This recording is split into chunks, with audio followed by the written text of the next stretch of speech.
বিলাসীপাৰাৰ বান বিধ্বস্ত অঞ্চল পৰিদৰ্শন কৰিব গৈ হঠাৎ অসুস্থ হৈ পৰে ধুবুৰীৰ প্ৰাক্তন সাংসদ বদৰুদ্দিন আজমল। ধুবুৰী জিলাৰ বিলাসীপাৰাত বান পৰিস্থিতি অলপ উন্নতি হৈছে যদিও বৰ্তমানেও বানাক্ৰান্ত ৰাইজৰ মাজত বিৰাজ কৰিছে হাহাকাৰ পৰিস্থিতি। বলিয়া বানে তছনছ কৰিছে কৃষকৰ হাজাৰ হাজাৰ বিঘা মৰাপাট খেতি। ব্ৰহ্মপুত্ৰ আৰু গৰাং নৈৰ ভয়ংকৰ গৰাখহনীয়া ঠায়ে ঠায়ে তাণ্ডৱ সৃষ্টি কৰিছে। উক্ত বান বিধ্বস্ত অঞ্চলসমূহ পৰিদৰ্শন কৰিব গৈ হঠাৎ ধুবুৰীৰ প্ৰাক্তন সাংসদ বদৰুদ্দিন আজমলে অসুস্থ হৈ পৰে।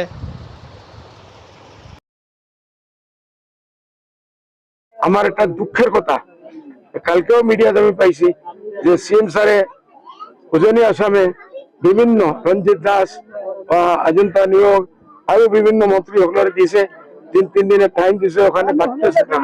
তাহলে আমাদের নামনি আসামে কোনো একজন ইনচার্জ মিনিস্টার আছে তথাপিও দিয়া নাই।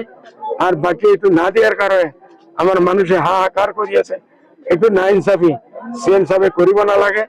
মুসলিম দুশ্মনী তেখেতের ভিতৰত আছে, আমি জানো, তেখেতে প্রকাশ্য কয়, আমার ভাল নালাগে।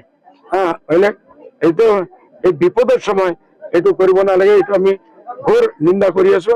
আর তেখেতে আমার দিবা নামনি অসমৰ ওপৰত খেয়াল দিব বলে আমার আশা আছে। আজকে আমি 5 দিন হয়েছে, আমি ওখান থেকে প্রাইম মিনিস্টারে চিঠি লিখে 20,000 কোটি টাকা দাবি দিছি। আর অপোজিশন লিডার রাহুল গান্ধীজিকেও আমি দিছি বলে আপনার পার্লামেন্টে এটারও উৎপাদন করেন।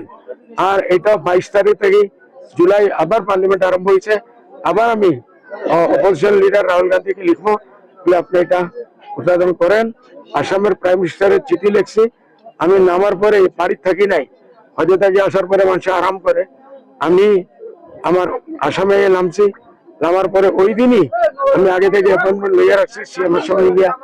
আপনারা পেপার পত্রিকা পাইছেন যে আমি ওনার কাছে গিয়া এই 20,000 টাকার দাবি দিছি। যেহেতু উপনির্বাচন হবো, আজি পলিটিক্সের কথা কোন নামাতো, আমি ফ্লাড রিলিফের কারণে আইছো। মানুহ কইব তেখেত গৈ তার নিজের ধান্দা আরম্ভ করেছে, এইটো যেতিয়া আহিব তেতিয়া দেখা।